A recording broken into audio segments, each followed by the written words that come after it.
Hello there. Welcome to the Africa Rights Talk podcast, a Center for Human Rights podcast series exploring a range of human rights issues through conversations with academics, practitioners, and activists. I am your host, Victoria Amechi. Let's dive in.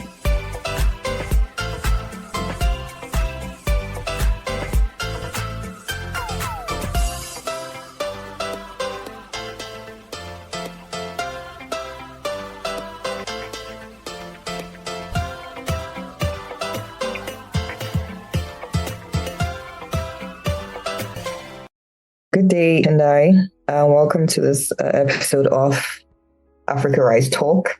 This is episode 9, and we're here to explore the aftermath of South Africa's recent elections, and the consequences going forward. And Tendai, welcome to this episode then. Thank you, Vicky, and to your team. Thank you for welcoming me to your platform. Thank you. Could you share the nature of your background, experience, expertise in the field of election observation and analysis? So I was heavily involved in election observation as a Deputy Chief Observer of the African Center for Governance Election Observation Mission to South Africa 2024. I worked closely with the African Union when the African Union Election Observation Mission came to the country. I was part of the team that trained the observers. I also worked closely with other election observation missions. We shared notes, particularly ASA and other missions. So the purpose generally of election observation is to assess the country, South Africa, how it complied with its own constitution, with the Electoral Act, and other legislation on election. We assessed as well how South Africa complied with international standards as provided in international treaties and declarations on democratic elections. So that was one element to assess the legalities of the conduct of election. And the second thing that we did as observers was to assess our participation, how inclusive was the electoral process, looking at all categories of persons, marginalized populations, youth, women, persons with disability, LGBTIQ, among others. We also assessed how the electoral environment provided access to information, for example, how the electoral environment provided fair competition among as regards to the tools that were used in the electoral process, media, and so forth. We also assessed how the new amendments that were done to the law, how that provided also space for competition for independent candidates and so forth, as well as assessing freedoms and general respects for rights. So that was our involvement in election observation. So we had interest in the election observation process to assess rights and freedoms during the electoral process, to assess the legality of the process. So we were interested because South Africa is a constitutional democracy, is a shining example on the continent. So the continent is good lessons to learn from South Africa. So we're involved for the sake of the continent, for the sake of the people of South Africa, and for the sake of the world. That was actually good. Thank you. And I do agree. It was a very important election for the rest of the countries on the continent, and even the world, because it's practicing constitutional democracy, like you highlighted, and marking also a 30-year democracy-led government. So thank you for that, Tendai. The next question is, when you observed elections, what notable shifts in the political representation occurred during these elections in South Africa? What did you note? This election marked 30 years of democracy. It was highly competitive, one of the most highly competitive since democracy. So that provided grounds for example, there were amendments that were done to the law that provided grounds for independent candidates. That was new. The ground shifted because independent candidates were allowed to contest fairly in the process. However, although most independent candidates did not make it to be selected as representatives, but that was important, an important milestone and significant in South Africa's democratic history. And also we saw emergence of new political parties that posed a threat to the existence of the ruling party, the African National Congress, the ANC. That shifted the ground so much. So we could see that, unlike other elections, the ruling party had to tighten up its campaign strategies, home to home, house to house campaigns, among others. So we noted that the nature of competition was quite of an extraordinary nature, which posed the threat to existence of the ruling party as well as other mainstream opposition parties. So that shifted the ground. And also we could see that there was improved arguments in terms of campaigns. If you could read manifestos, they spoke to the realities that are facing South African people: poverty, unemployment, and so forth. So you could see that shifted the ground as compared to other elections. Political parties had to work extra hard at this stage to ensure that they spoke to the heart of the electorates. Thank you so much for that, Tendai. And I was following elections, and it was a very competitive election, like you said. There was no obvious, winners, or I guess it was because of the importance of the said democracy. And you noted that the ANC had a lot of competitors and also lost its majority in its elections. And since 1994, since the democratic dispensation started in South Africa, it has never ever lost a majority. But this year was a different election year was a different one. What do you think happened? How did the ruling party get to this point? So this is not unique to the ANC. I think this is a common trend across Africa. Ruling parties, 30-year mark of democracy, they often lose power or they lose majority of support. So in the context of South Africa, I think what has happened is that this election happened at a time when the country is recovering from the severe impact of the COVID-19, which was not well articulated to the South African citizens by the government. You see that there has been high levels of unemployment, which caused so much dissatisfaction among the youth. They were dissatisfied on the performance of the ruling party. Load shedding, for example, so severe economic challenges were impacting the common people or the citizens of South Africa. And also you realize that this election happened at a time also where the ruling party had failed to address issues of corruption, misgovernance, and so forth. So all those things accumulated. They became a time bomb. So the election happened at a time where the electorate, where the citizens were dissatisfied with so many things, so many issues happening within the African National Congress and its governance standards. So the election happened when governance standards were at a huge decline. Hence, we are where we are, resulting from the ANC losing its majority in parliament. Thank you for that. That's a very interesting outcome. Like you said, the relevance to this episode, to this discussion, is the interest in the observation of the elections, the process, and another outcome. Looking close with the IEC on the election process. And I want to ask if you're able to get hold of whatever challenges the IEC may have faced during these times of making the elections free and fair, and also the point of allowing a high voter participation and registration or high voter turnout. What do you think were the challenges, if there were any, that you were able to observe in this with the IEC in the electoral process? So we observed a number of things that the IEC did well, and a number of things that the IEC failed to do so well with this particular election. For instance, logistical challenges that impacted the voter turnout. Although we had anticipated a large voter turnout based on what we saw in the polling stations, because the trend showed that the majority of voters went to vote in the afternoon. And the IEC was, in their own admission, reported that they were facing a siege of voters coming in and so forth.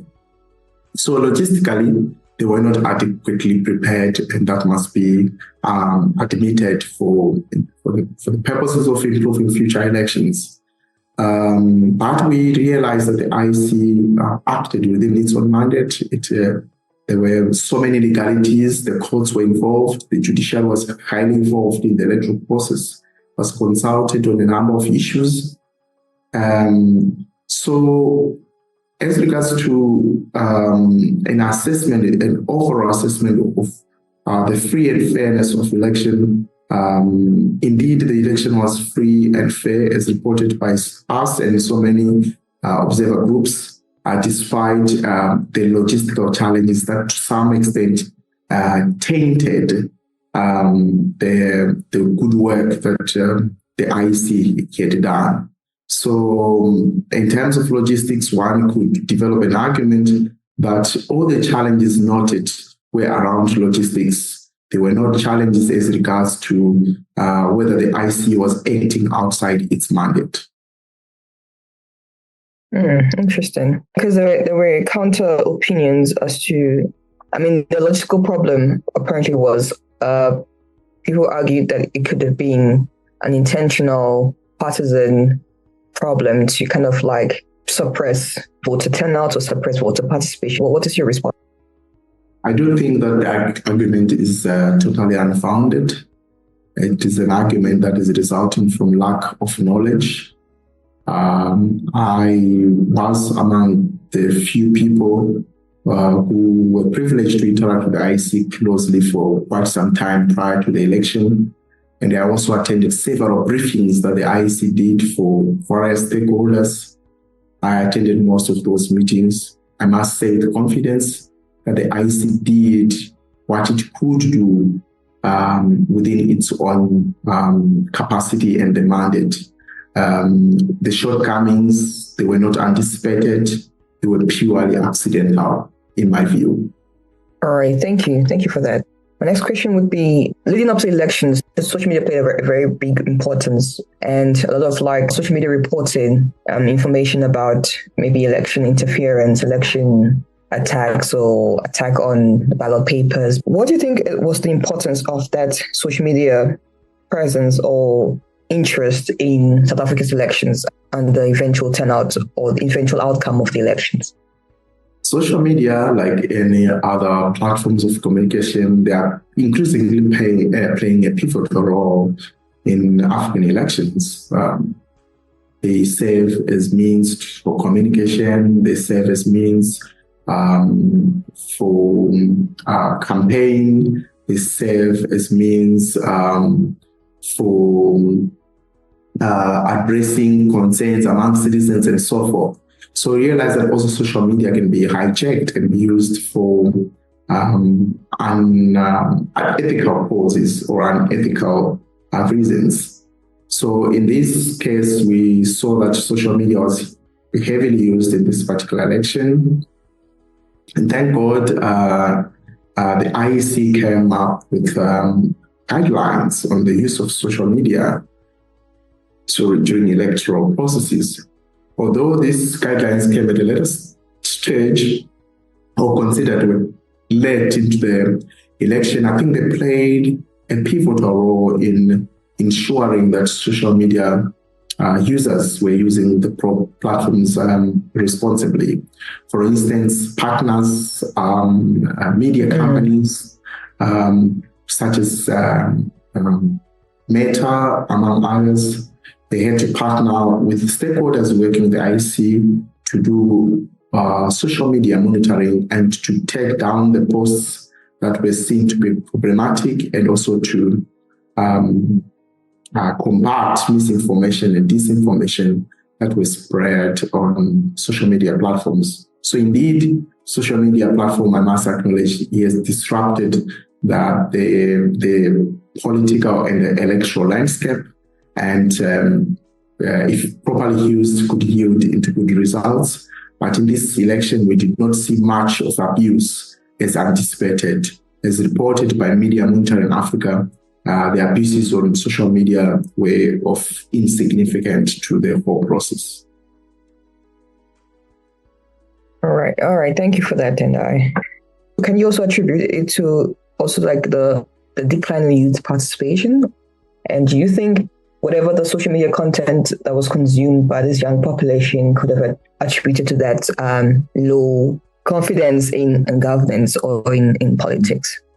I think what happened is that social media has allowed young people to access all sorts of information that they would like to access. So one thing that happened with social media in South Africa was that it brought about political consciousness among many youths. To some extent, the information that was shared on such platforms, to some extent, disengaged the youths from active participation. So you realize that social media also had an impact on how the youths, the information that they consumed informed how they also acted out or behaved. So as a result, you may realize that the youth's voter turnout or disengagement could also have been resulted from the information they consumed on social media. Okay, thank you for that. We're almost done. Okay, we saw you of course you saw the outcome. What do you think is the consequence going forward with respect to South Africa's democracy, and what challenges you see with the new age of governance? So what we see is that the results were announced. The results declaration happened. We see that most political parties, particularly the ruling party, the African National Congress, acted maturely by conceding defeat. The EFF, as well as the DA, we could see that the political parties did have an acknowledgement of the result and accepted it as it is, and also thanked their voters for having voted them at this particular election. So the consequence going forward is about the formation of government. As you may be aware, that the ruling African National Congress the ANC did not score outright majority in parliament. And yesterday, the President of the Republic, President Cyril Ramaphosa, announced the formation that the ANC intends to do a formation of government of national unity in terms of its forming government.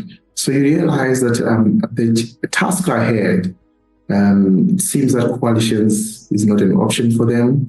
The task ahead is to unite the country going forward. The task ahead is to agree on the principles that takes this country to political and economic stability. The task ahead going forward is for the country to ensure that no one is left behind in governance processes. So those are the challenges that I foresee going forward. It seems at this stage, the political landscape is still fragmented, with political parties who have taken different types of positions in this election, particularly in the outcome, particularly MK. They have indicated zero interest in working with the ANC of Cyril Ramaphosa, for instance. So I think the task ahead is for the ANC leaders, particularly President Ramaphosa, to unite the people, to find ways of putting differences aside and to work for the common. So those are the challenges that the country is facing, which in some extent has been exacerbated by contradictory policies among political parties, contradictory areas of priority, for instance. So going ahead is going to be dramatic. It is time for leadership and it's time to ensure that everyone is put on board and no one is left behind. Thank you. Thank you for this. We've come to the end of this podcast, and I want to ask, what are the comments or lessons that you want to highlight with these elections, and for South Africans that are listening? Any concluding remarks for the future of democracy in South Africa, on the continent, and in the world? My last remarks is to say that we congratulate the people of South Africa for having acted maturely in this election. It was highly competitive. It was it marked South Africa's significant milestone in its democratic processes. And indeed, it's a cause of celebration. We must congratulate and we say congratulations to the South African people. And we also saw that this election, political players also were exemplary by ensuring that they concede defeat, by ensuring that they accept the results and so forth. So these are good lessons. These are good lessons for Africa. These are good lessons for SADC. And also, most importantly, we see that the